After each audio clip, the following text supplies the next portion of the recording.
দুলা ভাই হ্যাঁ দুলা ভাই ওই আপনি চুল ফালাইছেন কে মাথার? গরম প্রচুর গরম, এত গরম?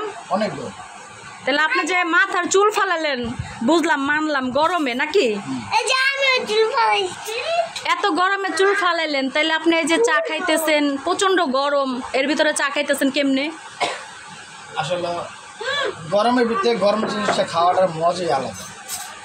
হ্যাঁ এমনি গরম, এই গরম দেখেন গরমের দিনে কাঁড়া খায় কেন, শীতের দিনে কাঁড়া খাইতে পারে না। হ্যাঁ সেটা কথা ঠিক, তারপরেও তো চাটা অনেক গরম, খাইলে তো শরীর গরম হয়ে যাবে আপনার। আপনার গরমের লেগে যে জায়গায় চুল ফালা দিচ্ছেন, তাহলে আপনার চা রে কিভাবে মানেন? যারা চা খো তারা চা খাইবে, তাই মনে করেন 5 মিনিট পর পরে চা খাই, আমার চা লাগবে যতই গরম করে। তাই তাহলে আপনি যে কি করছেন, আপনার সাথে সাথে এই পিচ্চিরও চুলটা ফালা দিচ্ছেন, টানদানি সুপরে টানদানি। আমরা গরমের জন্য চুল ফালাইছি না, অনেক গরম না। তারপরে যে আরেকটা পিচ্চি আছে, ওরও চুল ফালা দিচ্ছে, আপনি টোরে কোলে নেন।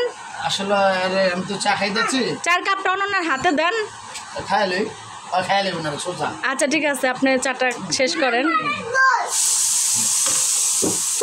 তো এই যে দেখেন সাথে এই বাচ্চাটারও চুল ফালা দিছে, কি মনে করছেন?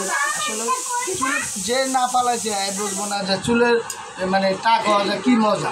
তাই মানুষ বলে না যে বিয়া করছো সে আরেকটা করো, আর বিয়া না করছো সে করো না। যে টাক হইছো সে আবার টাক হো, আর যে টাক না হইছো সে আর টাক হইও না। কি সুন্দর সাজেশন দুলা ভাই।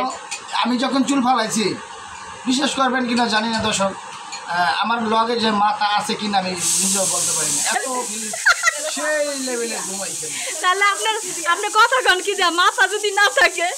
না মাথাতে তো কথা বলতেছে, মাথা তো অবশ্যই আছে, মানে মাথা যা আছে এটা বোঝা যায় না, এটা বোঝা যায় না। হ্যাঁ। তো এই যে হচ্ছে আমাদের ঘরের বড় নাইরা, কি কয়, নাইরা কয় না নাউরা কয়? মানে আমার শালিক টাক করতে যা টাক করে ভালো জানা ভাই, এটা বললেন না? আচ্ছা এই যে বড় ট্যাক, আর এই যে মাইজা ট্যাক, আর এই যে গেন্দা ট্যাক, জিরো ট্যাক। এটা বড় যে মাজারো মিনি ট্যাক।